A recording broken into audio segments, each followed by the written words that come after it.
warahmatullahi wabarakatuh. Halo teman-teman, ketemu lagi sama aku, Hulud Farudin. Oke, di sini aku mau bercerita tentang kisah Nabi Idris. Oke, sebelumnya aku mau menyampaikan bahwasanya di sini aku mengutip dari buku Kisah Teladan dan Menakjubkan 25 Nabi yang pengarangnya adalah Aryani Surfah MHum MAG. Dari covernya aja sudah menarik ya teman-teman. Di sini siapa saja bisa membacanya karena di sini kisah-kisah teladan yang menakjubkan. Dan di sini aku ngambil salah satu kisah Nabi Idris yang menurutku menarik ya, sampai malaikat Israel pun ingin menjumpainya. Nah, sebelum itu aku ingin menyampaikan hikmah dari kisah Nabi Idris itu sendiri. Di sini juga dilengkapi nih teman-teman. Kisah Nabi Idris di sini ada 4 poin. Yang pertama adalah sosok Nabi Idris adalah orang yang soleh, selalu menegakkan kebenaran agama Allah, tidak pernah lalai dalam beribadah kepada Allah, sehingga ia memperoleh derajat yang tinggi, patut kita jadikan teladan dalam kehidupan sehari-hari. Lalu yang kedua adalah menyampaikan kebenaran. Nabi Idris tidak menggunakan cara kekerasan. Ini menunjukkan bahwa ia memiliki kelembutan hati yang dapat menjadi modal dalam meraih simpati ketika berdakwah. Yang ketiga, memiliki kemampuan luar biasa, tidak menjadikan Nabi Idris sombong dan lalai. Sebaliknya, ia menggunakan kepandaian dan kelebihannya sebagai sarana menegakkan kebenaran. Hal inilah yang membuatnya sangat dicintai oleh Allah Subhanahu wa taala. Poin keempat ini yang bikin menarik. Selain dicintai oleh Allah, Nabi Idris juga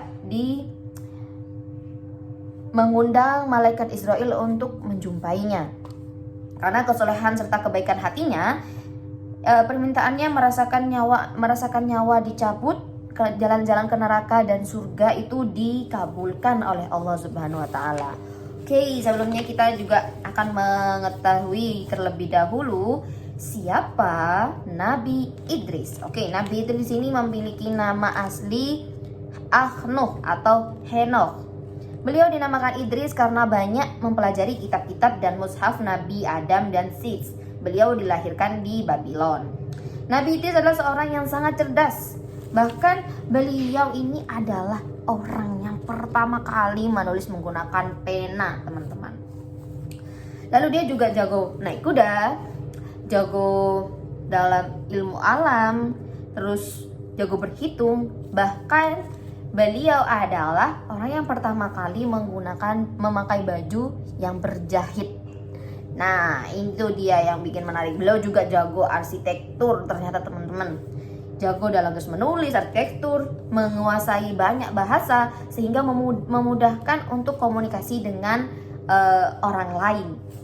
Lalu selanjutnya adalah beliau memiliki gelar Asadul Asad, artinya singa dari segala singa, karena beliau selalu menang dalam peperangan. Oke, selanjutnya di sini kita akan cerita tentang neraka dan surga. Ya, Nabi Idris di sini teman-teman pada waktu itu kedatangan tamu di situ. Dia lalu menyambut tamu tersebut, sehingga setelah 3 atau 4 hari ya, 4 hari teman-teman di sini. Kalau saya baca kembali di buku di sini, ya setelah 4 hari di situ dia menemukan keganjalan yang ada pada tamunya tersebut, sehingga dia bertanya kepada tamu tersebut, "Siapakah engkau sesungguhnya?"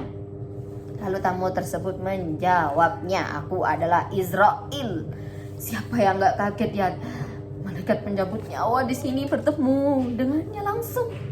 Akhirnya Nabi Idris pun bertanya, "Apakah kamu di sini datang untuk mencabut nyawaku?" "Tidak," jawab malaikat Israel. "Aku hanya ingin menemuimu karena aku kagum dengan kesolehanmu." Masya Allah. "Bukankah selama 4 hari ini engkau bersamaku?" kata Nabi Idris. "Lalu bagaimana engkau menjalankan tugasmu untuk mencabut nyawa?" Lalu malaikat menjawabnya, "Sesungguhnya Allah telah melimpahkan kekuasaan kepadaku untuk mengumpulkan jiwa-jiwa manusia, seperti halnya dalam sebuah tampaian. Lalu jika sudah tiba waktunya, aku cabut nyawa jiwa-jiwa itu dengan sangat mudah. Meskipun selama ini aku bersamamu, aku tetap menjalankan tugasku tanpa sepengetahuanmu. Masya Allah, saking penasarannya malaikat Israel sampai ingin ketemu langsung dengan Nabi Idris.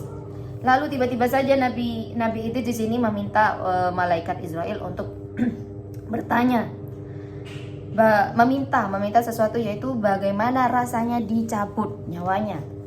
Lalu di situ ya malaikat Israel bertemu dengan Allah, meminta izin untuk mencabut nyawa Nabi Idris. Lalu Allah Subhanahu wa taala mengiyakan. Dan disitulah dia dicabut pelan-pelan oleh malaikat Israel, tapi tetap saja Nabi Idris tetap merasakan sakitnya setelah dikembalikan nyawanya. Lalu permintaan kedua, Nabi Idris meminta untuk jalan-jalan ke neraka, ingin mengetahui bagaimana rasanya kehidupan di neraka. Lalu beliau malaikat Israel meminta kepada Allah, akhirnya Allah mengiyakan. Lalu beliau masuk ke neraka, dia merasakan bagaimana panasnya. Lalu yang ketiga di sini beliau meminta untuk masuk surga, teman-teman. Nah, ketika Allah mengiyakan hal tersebut, malaikat Idris masuk ke dalam surga, dan ketika tiba waktunya, malaikat Idris meninggalkan sandalnya karena dia ingin kembali ke dalam surga. Sampai pada saat itu juga malaikat Israel mencarinya karena beliau izinnya untuk mengambil sandal yang tertinggal dalam surga. Lalu malaikat Israel masuk kembali ke surga mencari Nabi Idris, dan ternyata Nabi Idris sedang santai-santai saja. Lalu Nabi Idris menjawab, bukankah semua manusia akan mati? Ya, di sini aku akan tetap di surga. Lalu malaikat Israel menyampaikan kepada Allah, dan Allah mengiyakan bahwasanya sesungguhnya Nabi Idris adalah penghuni surga. Sekian dari saya. Wassalamualaikum warahmatullahi wabarakatuh.